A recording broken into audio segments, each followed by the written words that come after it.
Welcome to the Heart of Fauquier podcast. I'm your host, Austin, and today's special guest is Angela Nuñez.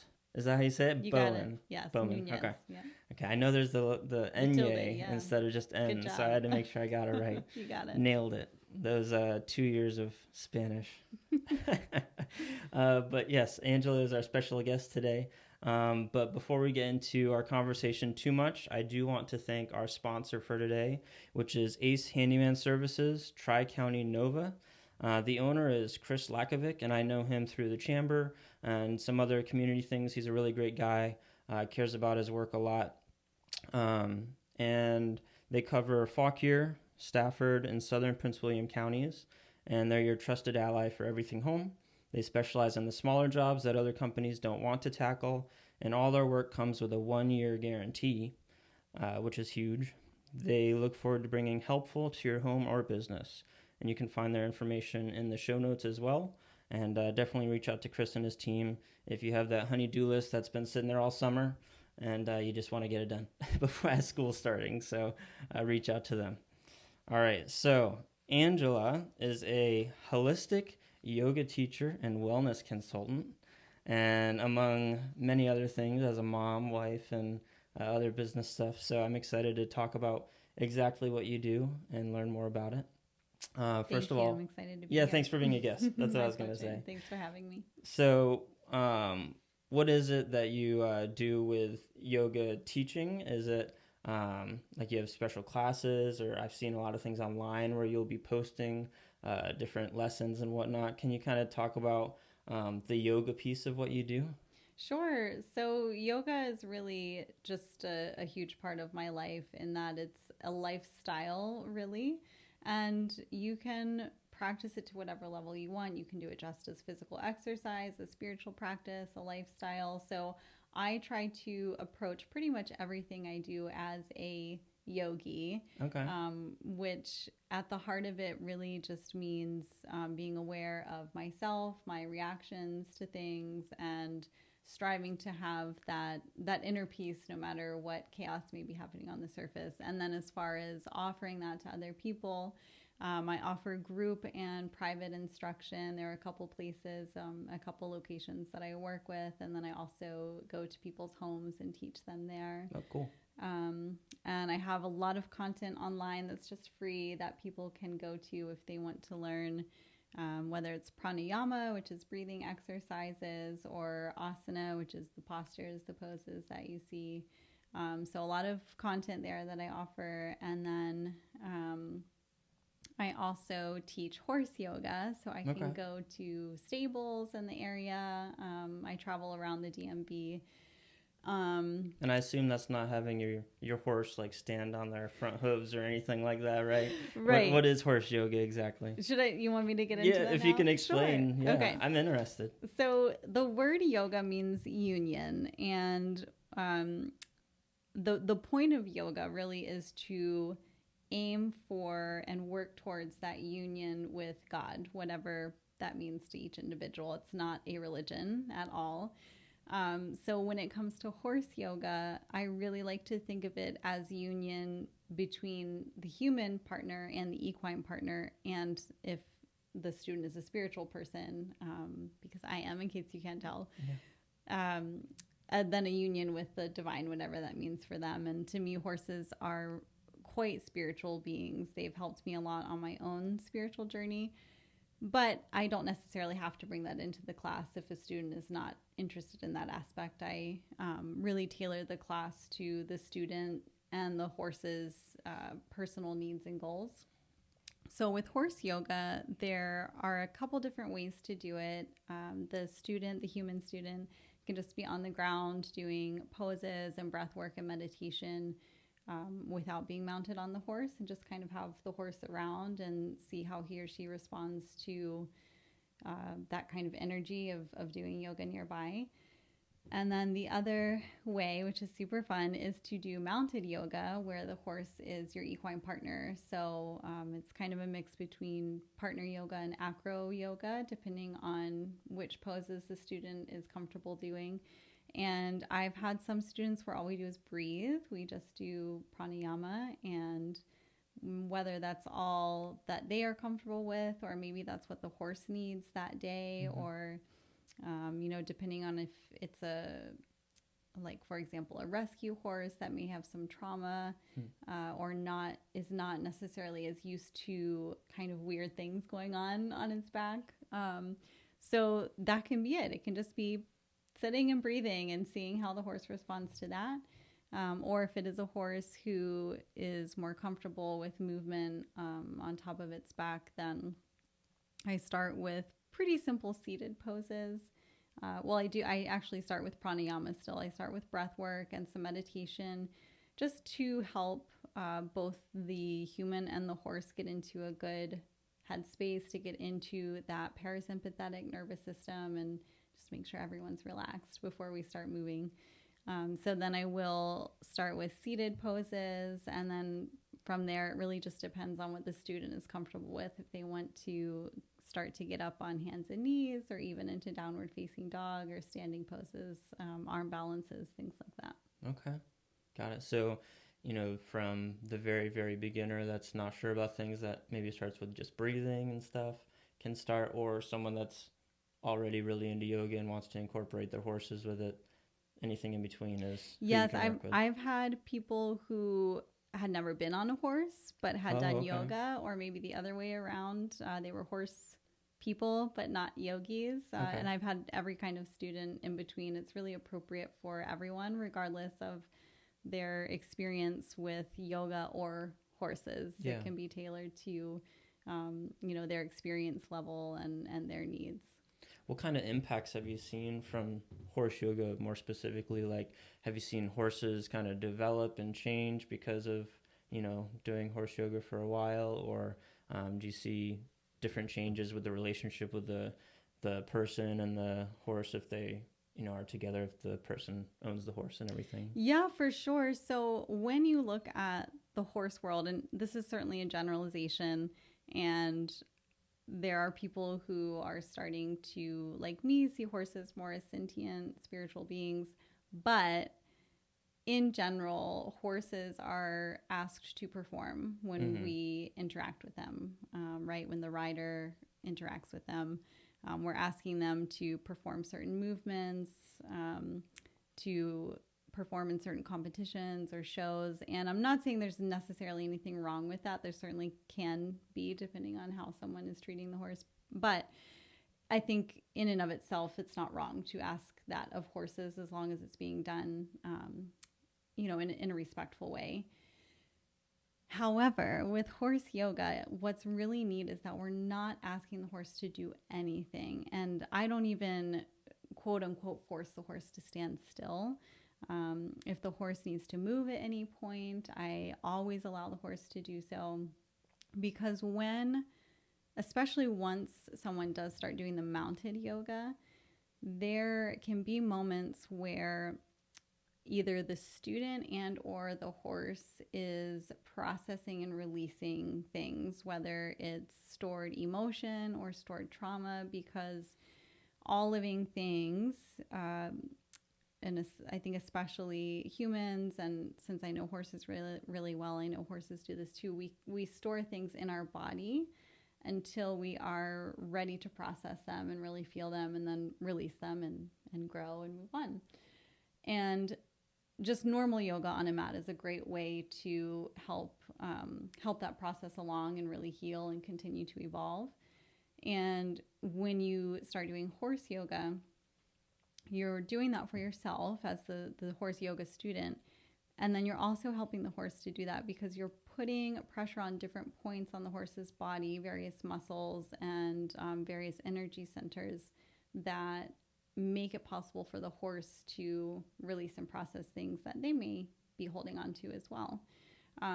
So a lot of times horses will yawn, take very deep breaths, kind of stretch their heads forward and shake their heads and their necks. They will ask to move around or just start moving around. And so, again, I always allow them to do that. And that for me is the neatest part, I think, to see how the rider or the yogi and the horse are relating to each other on that energetic level. and seeing how they're really helping each other heal in that process when it's a session that really goes there. Mm-hmm. And it's really amazing to me because I've had people who are skeptical that the horse will stand for the session, but their horse loves it. I mean, they get so relaxed, and the horses, in my experience, have gone into what I like to call like a Zen zone, where they're kind of like in their own just meditation. Yeah, they really love it. I mean, as long as a horse doesn't have any like lameness issues or back injuries going on, it's been really beneficial from what I've seen. Okay, very cool. How did you get into yoga in the beginning? Did you grow up doing yoga, or how did you get introduced to it? No, so I was a reluctant yogi. I tried hatha yoga in college. There were free classes, and I thought it was super boring. I didn't feel like I was getting a workout. I didn't understand the point. I didn't understand the poses. I felt totally lost, and I went to, I think, 2 classes and then never went back. And now hatha is actually one of the styles I'm certified in and teach, which is full circle. But the way I really got into it is a girlfriend of mine at college invited me to a hot yoga class. And I said, yoga's not for me. It's not my thing. Like, thanks, but no thanks. And she said, you don't understand. Just come with me one time and see what you think. And it really changed my life because I walked into the studio very skeptical. But at the end of the class, I felt that yoga high that people talk about. And I actually loved the sweating. It felt so like detoxifying, cleansing. I definitely got to work out. Yes. And I felt something on those deeper levels, like emotionally and spiritually. So I kept going back. I went almost every day. Probably did not give myself enough rest days looking back. But I fell in love with the practice then. And that was in Massachusetts. I went to Smith College, so that was a studio in Northampton. After that, I moved to Georgia, just outside of Savannah. I found a hot yoga studio there. Just outside for hot yoga there, huh? Well, yeah. Don't even need a room for that one. The bugs might make it a little difficult to find that inner peace, but yeah. And then I moved to Virginia in 2013 and found a hot studio here. So I was really on a hot yoga kick for many years. Yeah. But then I came back to hatha yoga because the hot yoga studio that I went to was offering a hatha yoga 200-hour teacher training. And I was at a point where I wanted to go deeper in my own practice and learn more about all of yoga, not just the poses and the physical practice. And the teacher trainer was a woman named Denise Moore, who she's just an incredible person all around, an amazing teacher. So long story short, I went through her teacher training in hatha yoga, and I was really able to appreciate all styles of yoga. There are very few that I haven't experienced myself at least once. And there's really something you can get out of almost any style. And I tell everyone that I meet, you can find a style of yoga that's right for you and a teacher that you click with. There's so many studios and classes and teachers now, whether it's in person or online. So don't be like me and think yoga's not for you if you try 1 or 2 classes and hate it. So that's been my yoga journey. And then I got certified. So in 2015 is when I finished the teacher training. And then in 2017, I also went through Bhuti yoga training, and it's spelled Buti. It's an Indian Marathi word that means a cure that's been hidden or kept secret.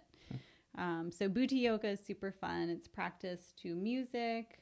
There's HIIT and tribal dance also incorporated into the class. So it's super fun. Really helps people get out of their heads.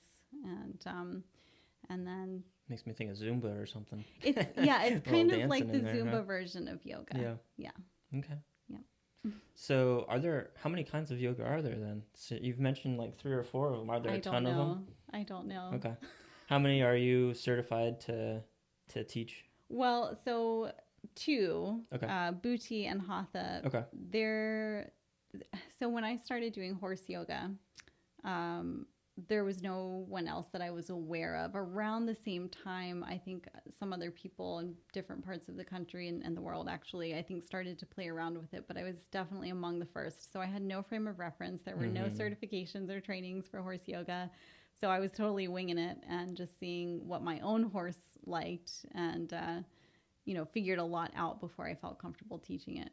But I think there are one or maybe two horse yoga training programs now, but I haven't taken them. Got it. I've just kind of been a pioneer and used my existing yoga and horse experience to bring it all together.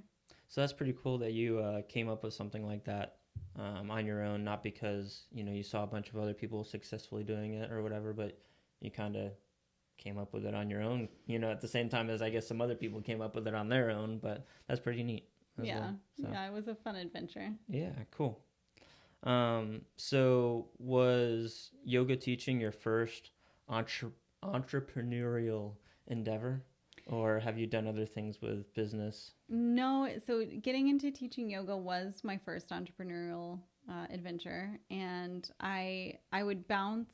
I mean, since 2013, I kind of bounced between working part-time or full-time and teaching yoga, or having to take a break from teaching yoga to work whatever job I had. And it's kind of difficult to make a living teaching yoga, especially if you own a studio, unless you are like hosting a lot of teacher training. So I just wasn't as business savvy when I first got into teaching yoga. So now I'm finding other ways on the business side to be successful with it where, I don't have to have another part or full-time job.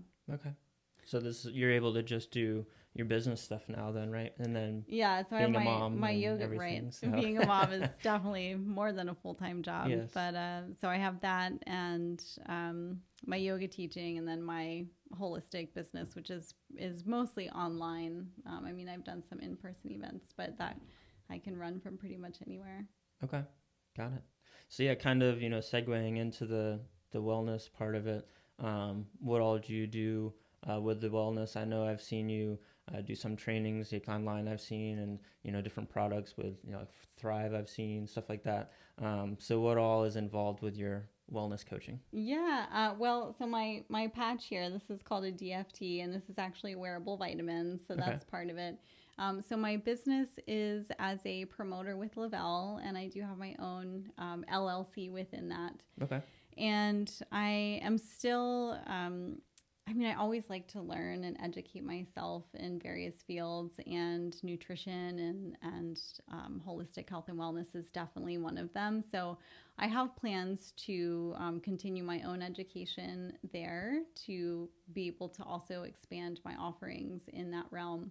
But I found Thrive when I was about 2 months postpartum and just was not feeling myself. I was basically napping my days away, and I felt like I was missing out on getting to know my daughter, which was really sad because that's all you want to do as a new mom, and probably as a new dad, is you want to just stare at your baby and play with him or her and get to know them.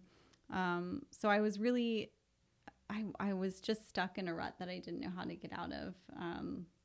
And so I tried these products, which basically fill in nutritional gaps. And I felt like, wow, this is the way we're meant to feel. Like we're meant to thrive. We're meant to have abundant energy without relying on, coffee or energy drinks or things that are unhealthy in a lot of ways. Like we're meant to have premium nutrition so that our bodies and minds can function at their absolute potential. Mm-hmm. And so when I felt so good, I just knew that I had to share it. And I was like, I'm going to talk about these products anyway. I might as well, go ahead and make a business out of it. Because you absolutely can just be a customer. And I have plenty of happy customers who have no interest in the business. But I also have customers who are more business minded, who have decided to partner with me in the business, which is pretty cool because then I'm helping people not only change their health, but also change their lives in other ways. Very cool. Nice. And so you've turned it, is it mostly with those products and like kind of that system that you do the wellness coaching, or do you do things outside of that as well, or incorporate it with your yoga? I mean, for now, it's mostly with the Thrive products and the other products that we have in the company. But because I like to take a holistic approach to things for myself and my clients, and not necessarily everyone in this business runs their personal business this way, but I like to ask my clients as much as they're comfortable sharing questions about their lifestyle, their diet, their exercise, things like that, just so that I can get more of a full picture of where they are versus where they want to go. I ask about their wellness goals, and certainly if someone is open to incorporating yoga, then I love to do that for them as well. But I really like to get a full picture of a client so that I know what might be the best fit for them. And I stay in contact, and I'm really proud of the customer service that I provide for my clients, because again, not necessarily everyone in the business runs it that way, but right. But I really do, because I'm not in it just to try to recruit business partners. I'm in it for my clients to truly feel their best, be their healthiest, in every way possible. Okay. Yeah. Awesome. So kind of thinking about the mindset piece of it with being a business owner and all these different things that you've been growing, what has been the best part about being a business owner and entrepreneur so far? Well, the best part is the freedom. I never was able to find a job where I felt like I was fulfilling my purpose and my full potential of helping and serving others. I've always felt called to help and serve others in some way. Mm-hmm. And so when I found yoga, I knew that was one way that I was going to do it. And I am very happy for people who do find jobs that they really, really love and look forward to going to every day. But I just never was able to find that. I've had jobs I liked and, mm-hmm. Enjoyed to some level, but I've always kind of been more of a free spirit and more interested in the entrepreneurial path because of the freedom that it provides. Now, I'm a hard worker. Mm-hmm. I think you actually have to be an entrepreneur. As I'm for sure. It's not just roses and freedom. No, it's not all play at all. But when I talk about the freedom that it provides, it's the freedom to create your own schedule. And to have the freedom when something comes up, for example, the school closes because they lost power an hour after drop off and you have to go pick up your kid. You don't have to check with your boss or miss hours at work. You can figure out when to make that time up in your own business a lot more easily. And the freedom to go out of town and travel and just spend my days how I wish. That it's the littlest things. I mean, the freedom to eat when I'm hungry instead of eating on my lunch break at a predetermined time every day. Yeah. It's enabled me to listen to my body better, which is definitely something I want to pass on to my daughter. And I think we're just, I don't know what else to say about that, but that the freedom is just, it's priceless. Yeah. It's not easy, and it's definitely scary sometimes to be an entrepreneur, but to me, the freedom is so worth it. What's been, what are some things that you've seen yourself grow since you became, your first yoga teacher, and then you've kind of done all these different things? How have you seen yourself grow during that process? Are you able to give any examples, or can you think of anything? I used to be a control freak. Okay. I would get this is vulnerable to share, but I would get really upset if things didn't go the way that I had planned.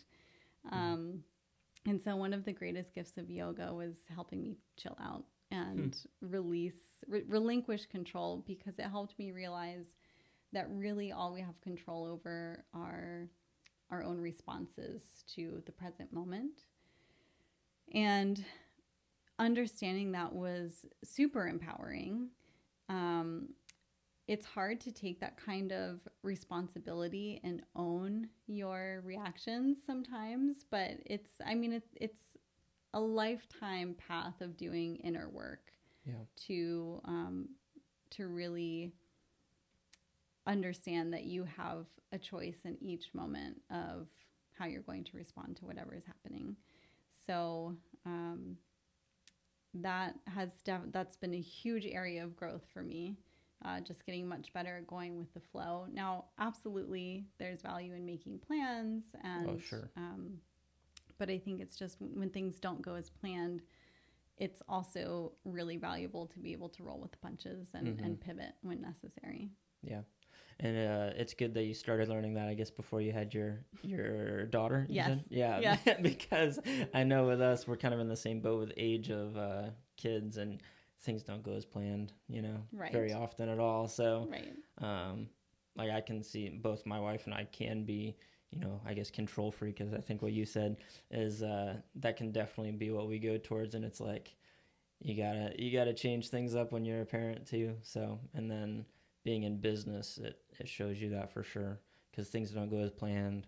Things sometimes go way better than you planned, and sometimes things go way worse, or you get a wrench thrown into stuff. So yeah, that's pretty cool. Yeah, I mean, as an example, recently one of the venues where I was teaching sadly had to temporarily suspend all classes for some things that were some political things that were going on, and they just wanted to make sure all the teachers and students stayed safe. So Yeah. they've since resumed classes, but in the past, that's getting that news from the building owner would have sent me into like freak out mode. But instead, I was just like, okay, I understand why they're doing this.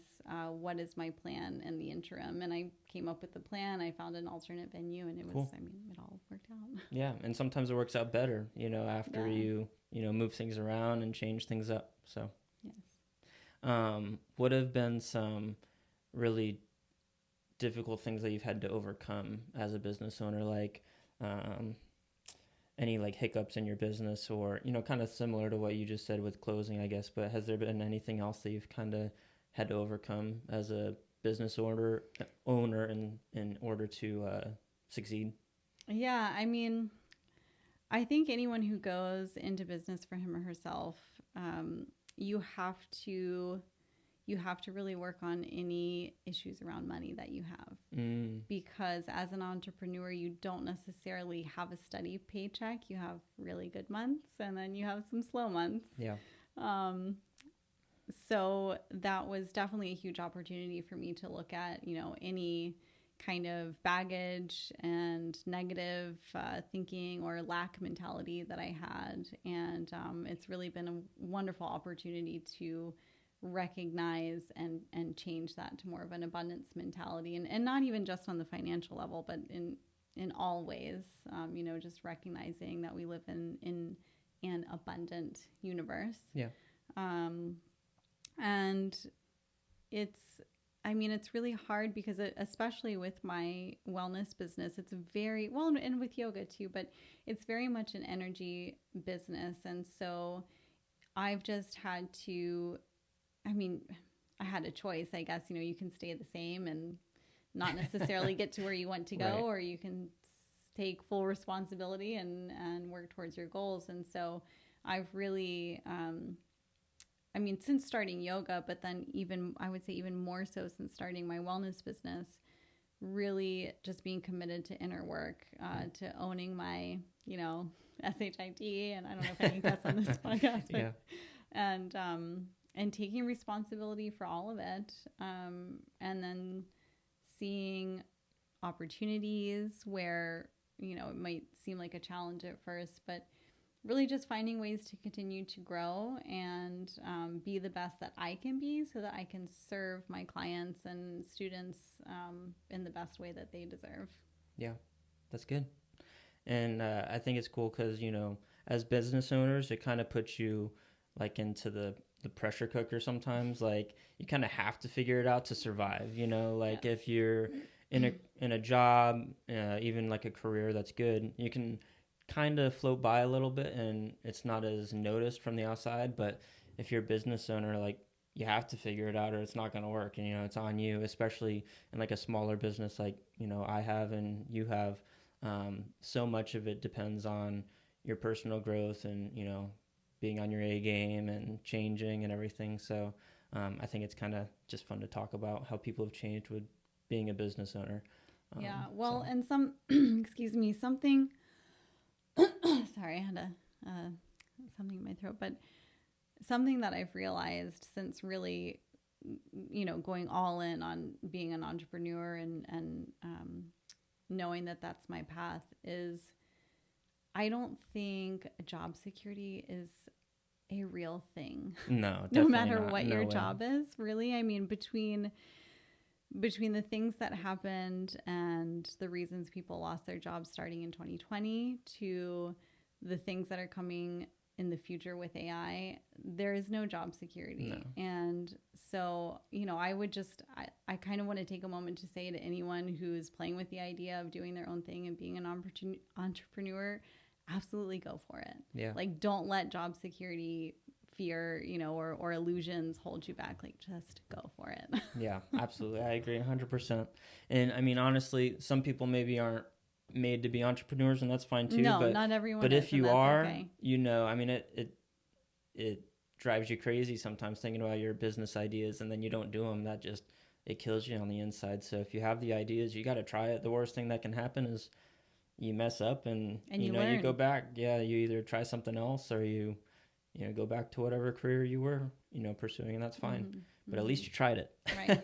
Yeah. You have to try it. And yeah, I love it. It's funny. I just saw a clip. It's from a movie. I have not seen the movie yet, so I don't know if it's out of context. If it is, that's okay. I'm just going to go there anyway. But it's called Up in the Air with George Clooney. And he's talking to someone and he says, he basically talks about, hey, I know that, you love to cook and everything. And the guy was like, what are you talking about? And he says, like you used to. And then you kind of gave it up to work with this company for however long. How long or how much did they pay you for you to just kind of give up on the dream of doing what you want to do? And it was like, dang, some people kind of give up on their dream because, it's more comfortable with what they're doing. And it's like, you got to branch out and try something new, Yeah. I mean, we're meant for more. And I think anytime someone feels kind of that calling or that tug towards, I mean, it's so like cliche to say, but that calling towards their passion, if you can find a way to make it into a business and serve others, then that's awesome. Yeah. Yeah, because it's not about you necessarily. It's about who you can serve and, things that like your skills or your abilities that you could serve more people and do it better with you owning it or being the entrepreneur instead of working for someone else. Yeah, for sure. Right. And I'm so grateful for the jobs I've had. I mean, I don't want anyone to take it the wrong way, because I did learn a lot and I worked in hospitality for a while. So I had some really fun jobs that added value to my life in many ways and to me as a person, but just, eventually realized I wasn't going to continue on that path. Yeah, definitely. And I've learned, some management skills and stuff in past jobs that I had. And then also I've learned from other jobs, wow, I hate this. I can never do this. And so it kind of keeps me like, yeah, you got to keep doing what you're doing because you didn't like some of the other stuff you had to do. So yeah, for sure. What kind of things do you do to continue to improve yourself? Like, you can't just kind of do it on your own. Like, you have to use resources or other people. What kind of stuff do you do to improve yourself?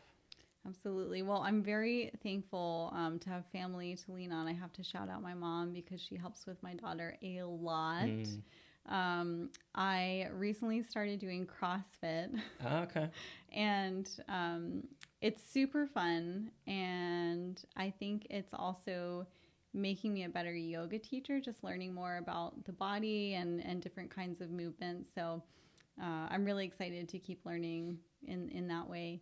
And I am always reading books and listening to podcasts, whether it's about health and wellness or yoga, equestrian. So just staying educated on, on all of those fronts, and staying open to learning. Also business podcasts, of course. And then I take different types of yoga classes. Like I go as a student and yoga trainings. I plan on doing some kind, I'm not sure like exactly what yet, but definitely some kind of nutrition course just to be more knowledgeable in that way, again, to better serve my, my health and wellness clients. Yeah, that's awesome. What CrossFit gym are you with, Yeah, no, I go to CrossFit Durable and Haymarket. Okay. Very cool. I know some gym owners in the area, so that's why I asked. But, okay.